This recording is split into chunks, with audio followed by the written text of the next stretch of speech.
Hello there, everybody in the digital world, all you spliced in later aficionados. Welcome back to the show, where here it is, it's movie review time, kicking off our first movie review of what I'm going to call March Madness. And I call it March Madness for no reason. But there's a few movies coming out in March, meaning there'll be a few movie reviews for you coming on here, compared to relatively quiet times over the last few months, the quiet January, February period. And hopefully there are some good ones in there after the bafflingness that was Madam Web and the frustratingness that was Argyle. It would be nice if we could say, all right, here we go. We're the real contenders for the top 10 movies of 2024 are here.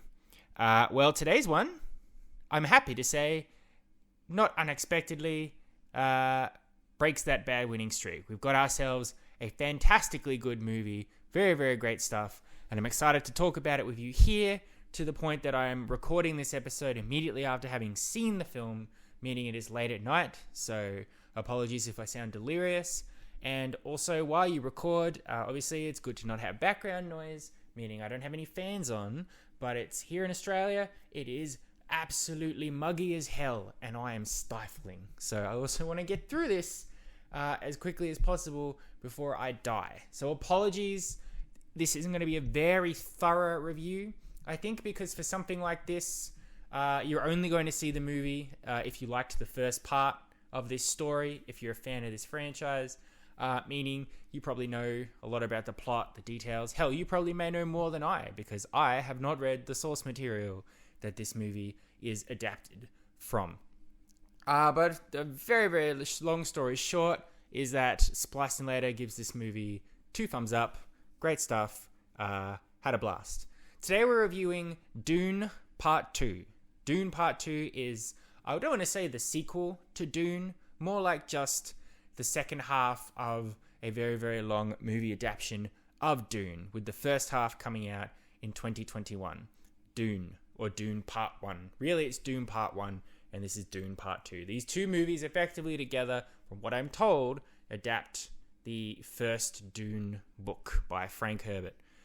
Directed by Denis Villeneuve, one of my all-time favorite directors, featuring a large ensemble cast that's spearheaded by Timothée Chalamet, and really hammering home a wonderful space opera, prophecy, Game of Thrones style extravaganza. Now, a little bit of backstory for you. I've been doing this show long enough that I did review Dune on Spliced in Later back in 2021.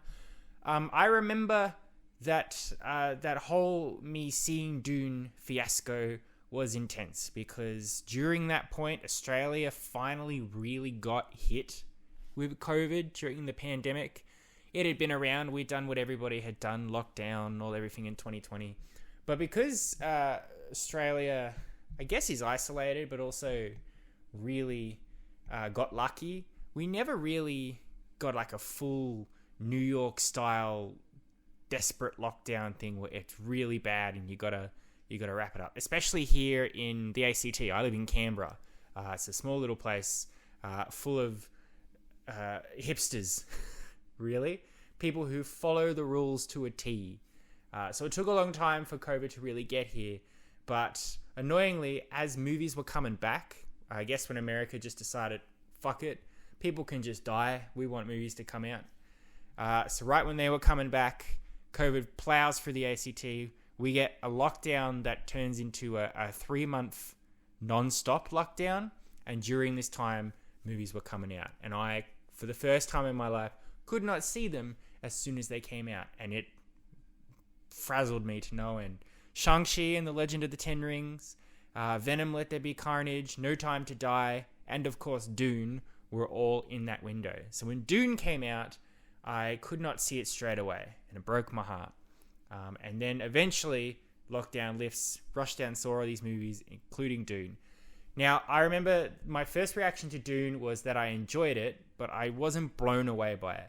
And I think I brought it down to two specific reasons. One, I had very high expectations for it, being so much buzz around the movie, about it being directed by Denis Villeneuve, all the Oscars contender talk already before the movie had even come out.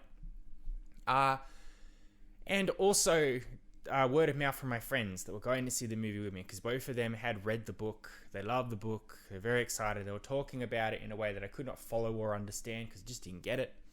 And I had very briefly tried to watch the David Lynch Dune when I was very, very, very young. My dad had tried to make me watch it, and I apparently couldn't care less about it. And then over the years, I'd heard that David Lynch Dune isn't really a faithful adaptation of Dune, and that the book itself is this unwieldy behemoth that can't properly be adapted. So for Denis Villeneuve to do it, I'm like, solid. I think it'll be good. So I think that expectation that it was this unadaptable behemoth, and then watching it and being like, I get it. It's like Game of Thrones in space. You got House Atreides, you got House Harkonnen, bitter rivals, fighting, trying to kill each other. You got the Duke, you got the prophesized messiah of the Fremen people. You got giant sandworms. You know, what's not to get? And for the most part, I was like, this is a very good-looking film, but I'm not like blown away by the story or anything. Just visually, it was very appealing. But since then, I've watched Dune Part 1 many, many, many times, and I've reevaluated my position on it, which is not really evaluating it that much, because even with all the stuff I said about it not being incredible, I still thought it was one of the best films of 2021 by a large mile. I think the only very few movies that actually beat it that year.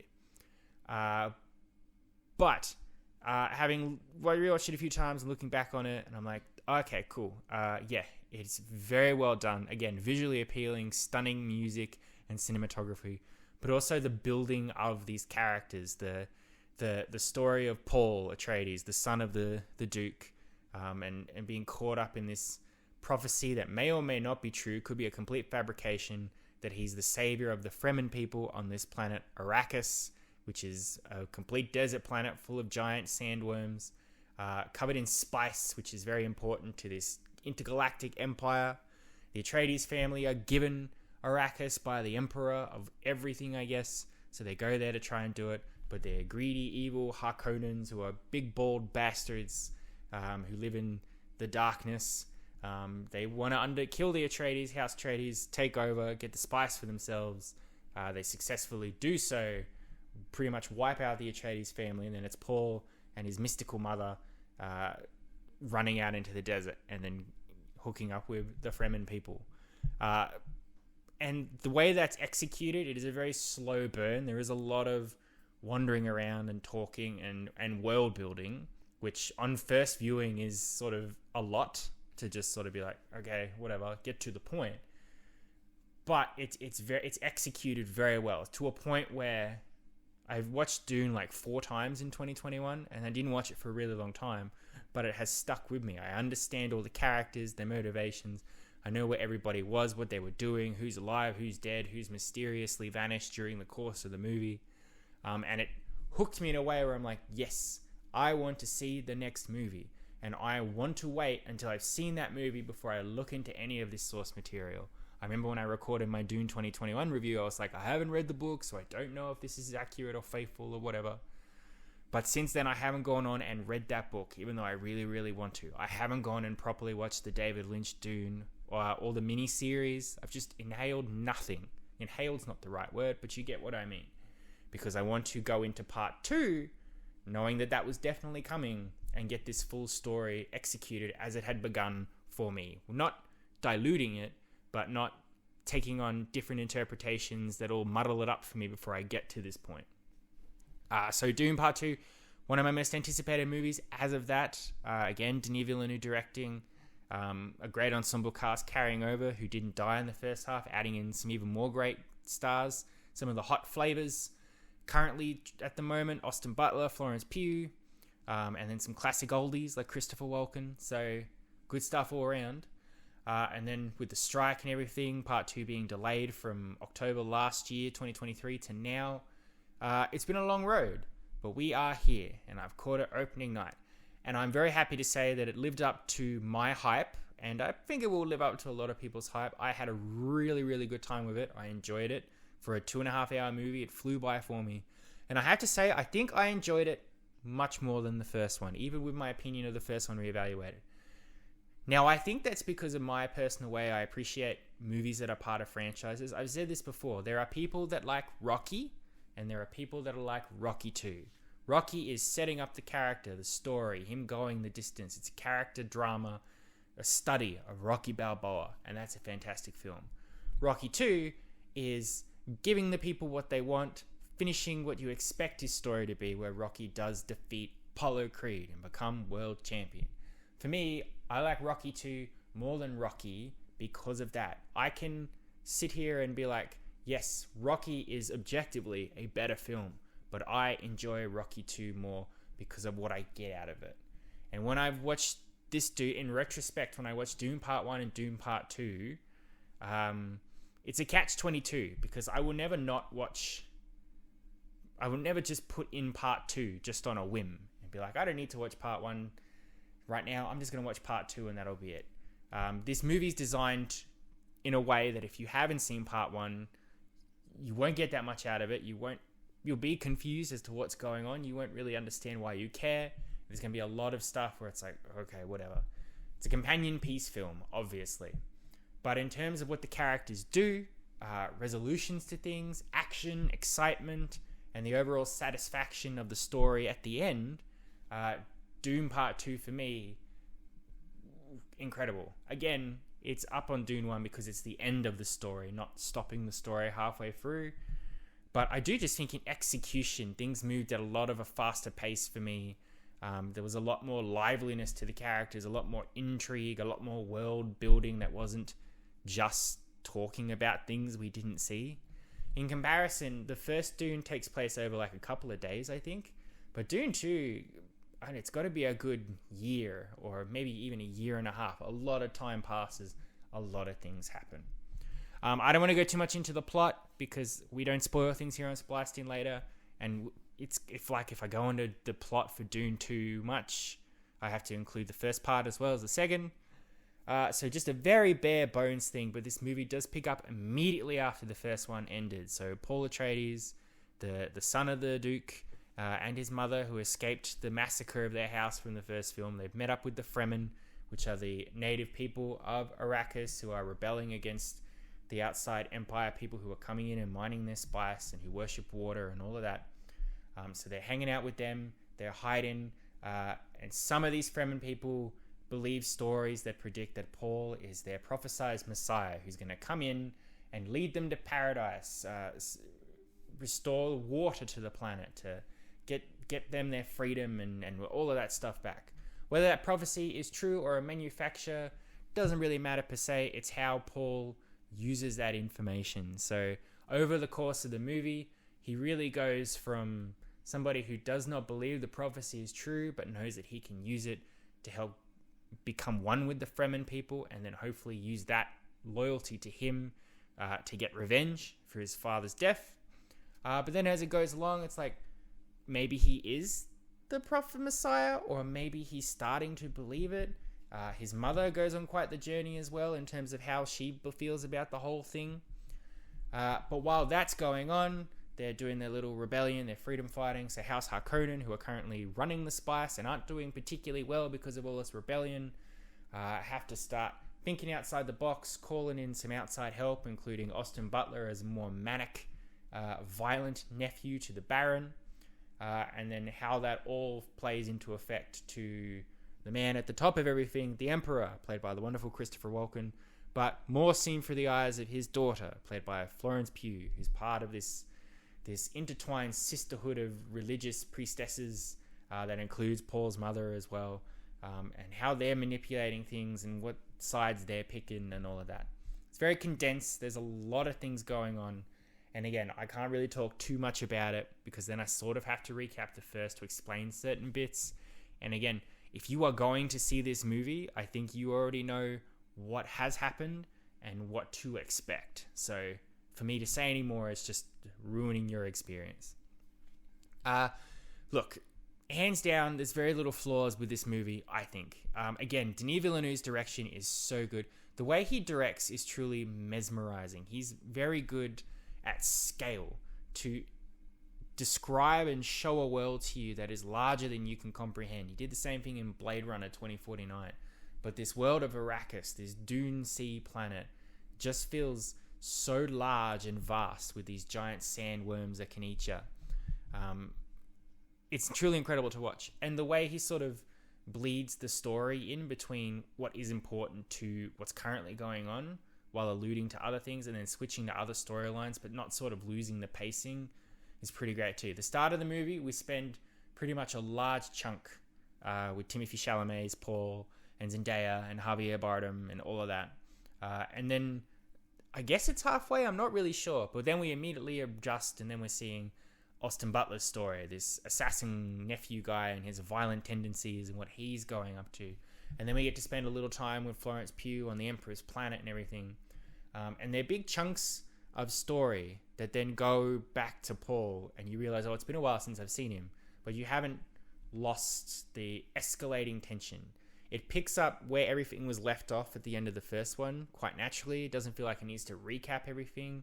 But it also doesn't stumble over. It's like, oh, I just paused the movie and now I'm back and I've pressed play and the movie's just started again. It naturally ramps up at a good pace and just keeps escalating to a point where by the end of it, I'm like, I don't know how this movie's going to end. I don't know if they're going to, how the book ended, if it's going to pull the rug out from under me and it's just like, this is it. Or if we actually get a resolution to what is currently happening, but I'm on the edge of my seat, which is great. And the cinematography looks incredible combined with Denis Villeneuve's direction. The lighting, the sand dunes. We get to House Harkonnen's planet, which is all under a black sun. So it's all in like this weird white and black grain, which just looks completely wild. Fantastic stuff. Really, really good. A truly engrossing experience. If you are going to see a movie at the cinema, this would be one that I would say go and check it out in the cinema, because up on that big screen, in all the surround sound that movie theaters have for you, looks incredible. The cast is mostly great. Timothée Chalamet was awesome. I was saying to my friend after I left this movie that I know Timothée Chalamet is a good actor. I've seen him be good in things, but not to a point where I walk away and go, wow, that Timothée Chalamet. You know, like he was good in Wonka, but you know, he didn't blow me away. I wasn't that particularly enthralled with him in the first Dune. I was more interested in like Oscar Isaac, or Stellan Skarsgård, or Jason Momoa.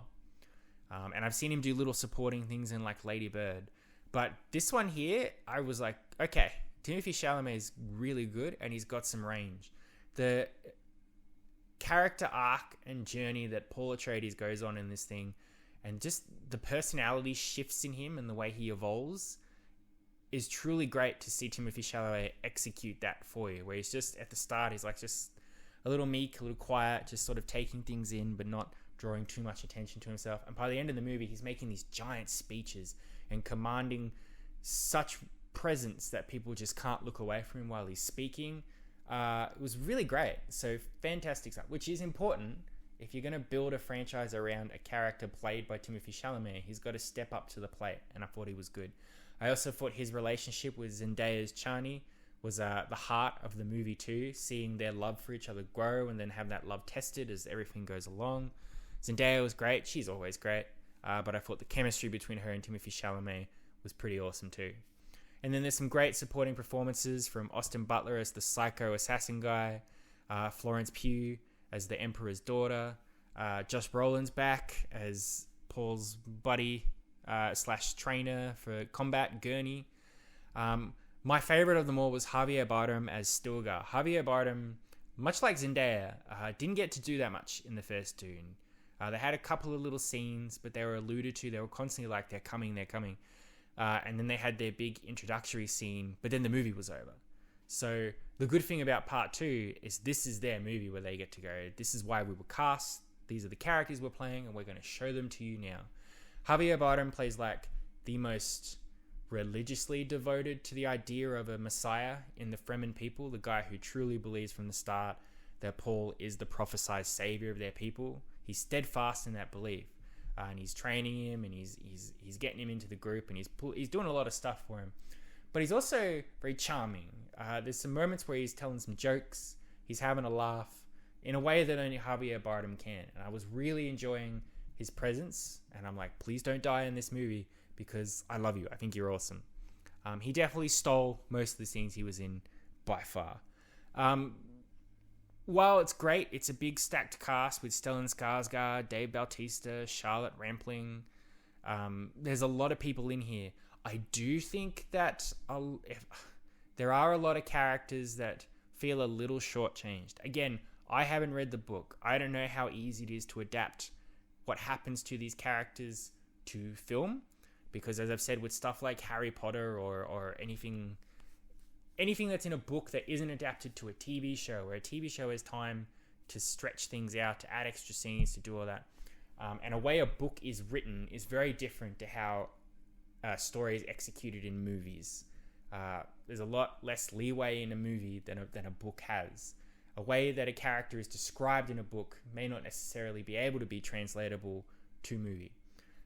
So with these characters, I don't know. But I do feel like, especially in the case of Austin Butler, he's really built up to be this violent, intense, incredible character that's just going to really fuck things up for Paul. There's a really great introductory few story arc scenes where they really establish who he is and his presence and his threat. But then after that, he doesn't really do that much for the rest of the movie. He shows up, he launches a few attacks, he has a bit of trial by combat later on. But for the most part, for a character that commanded such intensity and respect and like excitement for him, especially being so much in the marketing material as well, he really makes you feel, oh, okay, there's not much. He's not actually doing that much. And the same with like Dave Bautista and Stellan Skarsgård. They have a couple of really good scenes here and there, some good little monologues. But for the most part, they're reacting to things. They're not really doing that much. Even Josh Brolin. Josh Brolin's Gurney. I really liked his character. I think it's good. Paul needs like a friend in this movie that's not a Fremen. Somebody who can react to things sort of in the same way he does. And I was waiting for him to come back in the movie. I knew he was coming back. But he sort of just arrives and then he's there.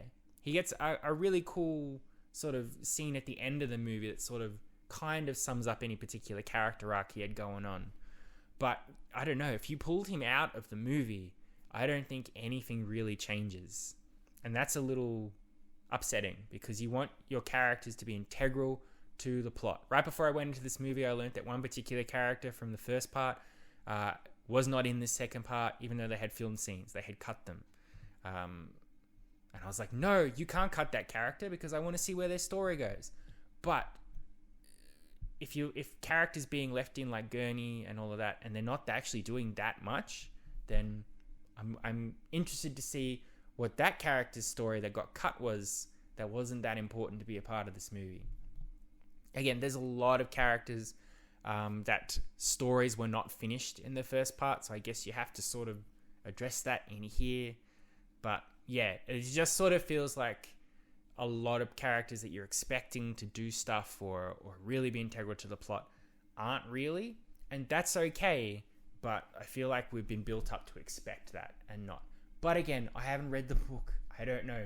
If I'd read the book, maybe this would not be a surprise to me and I would just be happy to see the characters represented as they are in the book. Soon, I will read the book, and then who knows, my opinion may change. But sweeping all that aside, maybe that's for the best, because the movie is... This whole thing is Paul's story. It's Timothée Chalamet, and to an extent, Zendaya, when she comes into it, and their relationship and all of that. And that's what this movie gets right, 100%. They're front and center for most of it.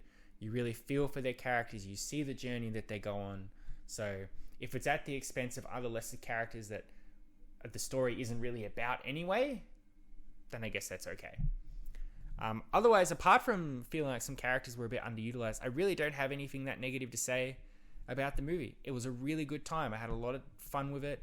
I feel like it was worth the wait after the excitement that the first Dune did. I think it will satisfy pretty much anybody that liked the first Dune. Obviously, as I said, this isn't really a film designed to be seen on its own.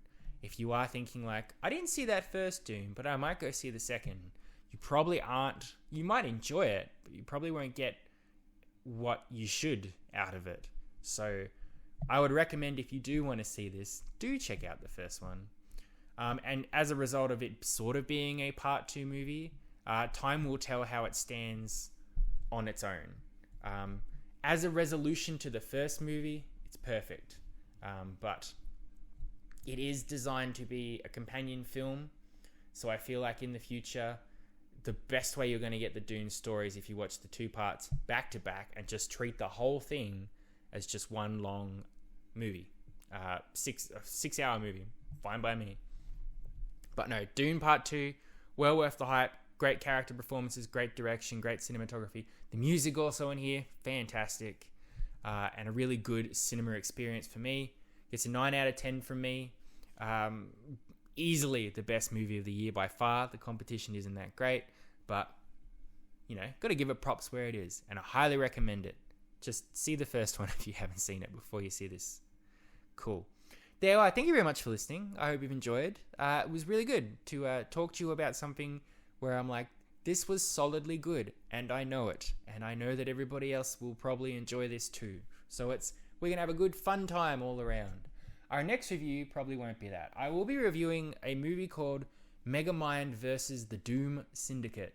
A movie that I didn't know existed until a couple of weeks ago, and from what I can tell, is a IP manufactured style movie just designed to make a TV series and not be theatrically released or anything like that. But I did really love the first Megamind, so I will watch it. I just don't expect that much out of it. So I could be pleasantly surprised, or I could think it's absolute dog shit. But tune in Tuesday next week, and I don't know why I always say tune in to a certain date and time, because that's not how podcasts work. You'll listen to this whenever you listen to it. But yeah, be interested to see how that goes. And then later on the month, we got Kung Fu Panda 4, we got Ghostbusters, Frozen Empire, and we got Godzilla and Kong, The New Empire. So some good reviews coming. Well, some reviews coming for you. And then some content splashed in here and there. It really will be March Madness, a term that I coined originally. It did not exist before I said it. So until next time, thank you very much for listening to me. It always means the world to me. However long you listen, it's fantastic. Makes me happy. Even if you listened for a second and went, fuck this guy, and went, appreciate it all the same. Until next time, you've been spliced in later. Adios, muchachos. I'll catch you next time.